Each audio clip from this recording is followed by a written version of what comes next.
यासाठी आम्ही सर्व आमदार असो, आम्ही या ठिकाणी जिल्ह्यातील काँग्रेस पक्षाचे पदाधिकारी असो, जिल्ह्यातील तमाम कार्यकर्ते असो, आम्ही सगळेजण जिल्ह्यातील सांगली जिल्ह्यातील तमाम लोकांच्या भावना या आम्ही राज्यातील आमच्या पक्षश्रेष्ठीपर्यंत आणि दिल्लीतील काँग्रेस पक्षाच्या पक्षश्रेष्ठीपर्यंत पोहोचण्याचा आम्ही मनापासून प्रयत्न केलेला आहे। ज्या ज्या बैठका आमच्या मुंबईत राज्यातील पक्षनेत्यांसोबत झाल्या त्या बैठकांमध्ये आदरणीय नाना पटोले साहेब, राज्याचे काँग्रेस पक्षाचे प्रांताध्यक्ष, आदरणीय बाळासाहेब थोरात, विधिमंडळाचे आमचे नेते काँग्रेस पक्षाचे, आदरणीय पृथ्वीराज चव्हाण साहेब आणि इतर काही नेते मंडळी ही राज्यातील ज्येष्ठ मंडळी उपस्थित होते। दिल्लीतील अखिल भारतीय काँग्रेस कमिटीचे राष्ट्रीय अध्यक्ष आदरणीय मल्लिकार्जुन खरगे साहेब असतील, ज्येष्ठ नेते आदरणीय के.सी. वेणुगोपालजी साहेब असतील आणि ज्येष्ठ नेते आणि महाराष्ट्राचे प्रभारी आदरणीय रमेश चेन्नीतालाजी असतील, या सगळ्या नेत्यांना जिल्ह्यातील काँग्रेस पक्षाचे आम्ही सर्व कार्यकर्ते नेतेगण सातत्याने गेल्या काही महिन्यांपासून भेटत गेलो आणि सांगली जिल्ह्याची लोकसभेची जागा ही काँग्रेस पक्षाची असावी, काँग्रेस पक्षाला ती लढायला मिळावी आणि काँग्रेस पक्षाने ती लढायला सक्षम आहे, समर्थ आहे, ही भावना आम्ही सातत्याने मांडली। त्याचं साधं कारण म्हणजे या लोकसभा मतदारसंघामध्ये 2 काँग्रेस पक्षाचे एक आमदार आहेत, महाविकास आघाडीचे, एक स्वर्गीय आर आबा पाटील साहेबांच्या पत्नी आदरणीय सुमन वहिनी या राष्ट्रवादी काँग्रेस पक्ष शरदचंद्रजी पवार साहेब गटाचे आमदार आहेत आणि स्थानिक स्वराज्य संस्थांमध्ये अनेक ठिकाणी काँग्रेस पक्षाचे या ठिकाणी पदाधिकारी काम करतात। अनेक ग्रामपंचायतींमध्ये आज काँग्रेस पक्षाच्या विचारधारेला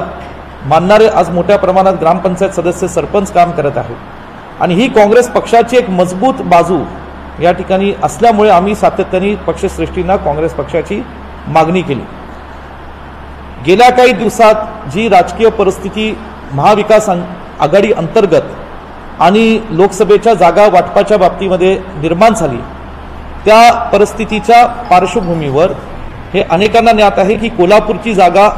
आदरणीय श्रीमंत छत्रपती शाहू महाराजांना काँग्रेस पक्षाच्या चिन्हावर लढायची होती म्हणून ती काँग्रेस पक्षाला देण्यात आली। या परिस्थितीमध्ये शिवसेना उद्धव बाळासाहेब ठाकरे गट यांनी सांगलीच्या जागेचा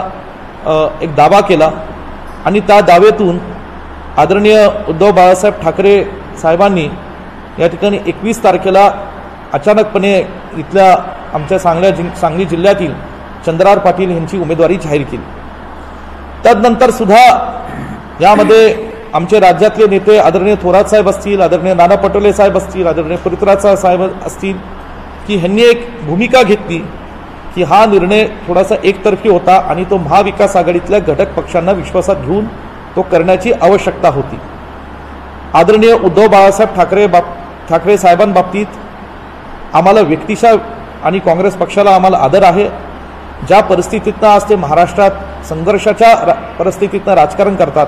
ह्या बाबतीतही आम्हाला आदर आहे, पण सांगलीचा जो काही राजकीय इतिहास आहे,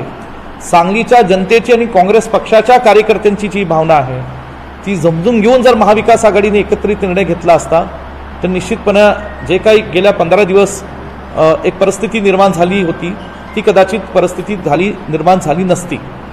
हे बोलता आम्ही गेले 15-20 दिवस सुद्धा सातत्याने काँग्रेस पक्ष श्रेष्ठींकडे आणि महाविकास आघाडीच्या नेत्यांकडे आम्ही विनंती केली, मागणी केली या ठिकाणी आज की काँग्रेस पक्षाला ही जागा मिळावी। काल महाविकास आघाडीच्या पत्रकार परिषदेमध्ये ज्या महाराष्ट्रातल्या 48 जागा आहेत त्याचं जागा वाटप जाहीर करण्यात आलं आणि बहुतांशी ठिकाणी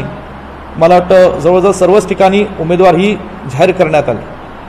आज ही जिल्ह्यातील काँग्रेस पक्षाचा एक कार्यकर्ता आणि आमदार ह्या नात्याने माझी नम्र विनंती राहील महाविकास आघाडीच्या आमच्या सर्व नेत्यांना की सांगली जिल्ह्याची राजकीय वस्तुस्थिती आणि परिस्थिती, सत्य परिस्थिती काय आहे ह्याच्या पुन्हा एकदा त्यांनी